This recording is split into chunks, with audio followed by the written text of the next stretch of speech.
But I'm joined by the Republican strategist, Sarah Jacobus. She's in Washington. The choice of John McCain's running mate, former Miss Congeniality, she may be governor of Alaska, but it's a big gamble, isn't it?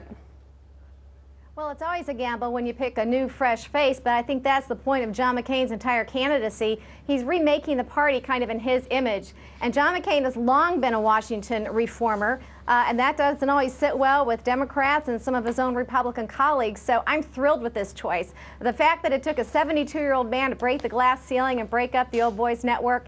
Sarah Palin has executive experience, more experience than Barack Obama in that regard.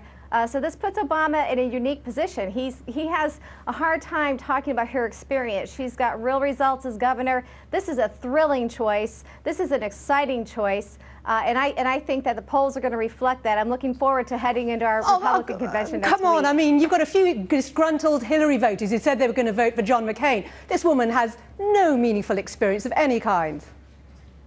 Well, being governor of any state in the United States is meaningful experience, so you might want to take your words back on that front. This is a woman who has, well, she's been a governor, so she does not have the foreign policy experience. And well, that's exactly what McCain says Barack Obama doesn't have.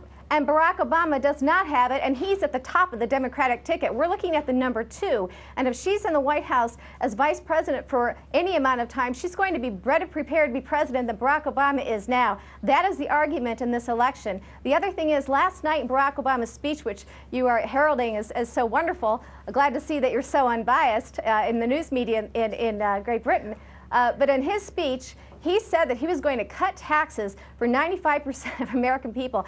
That is dead wrong. He is misleading. What he is talking about is giving tax credits to people who don't even pay taxes now. That is a government giveaway. That is a redistribution of wealth. So now that he's finally come out with a litany of liberal proposals, we can pick them apart. John McCain is more than happy to have that debate. Yeah, but if that's the case, why is Barack Obama always polled ahead of McCain on the economy?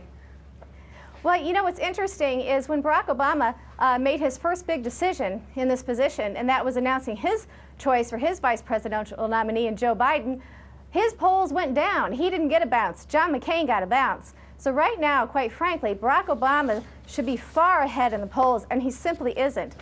So what we've seen with the early polls, he didn't get as big a bounce from his own convention as we all thought he would.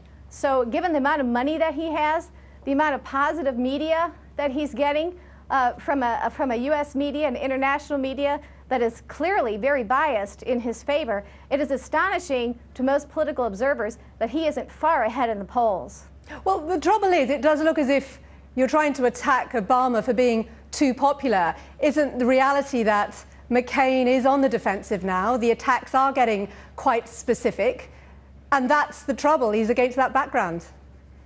Well, I don't think anybody's attacking Barack Obama for being popular. I think where we have to really look at this is the fact that he's been somewhat of a star and celebrity, and certainly we have that in the United States and elsewhere, but he hasn't been able to really fill in the blanks and put any meat on the bones. He talks about change and hope, but he's never talked about what he's going to change. His resume and his experience is so thin that there's not much of a record to examine. However, when you do examine his record, out of 100 senators in the United States Senate, he is the most liberal senator.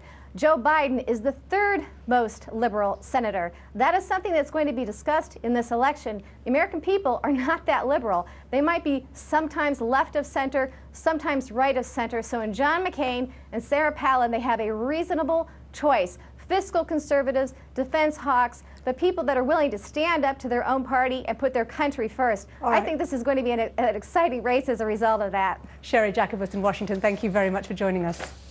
Thank you.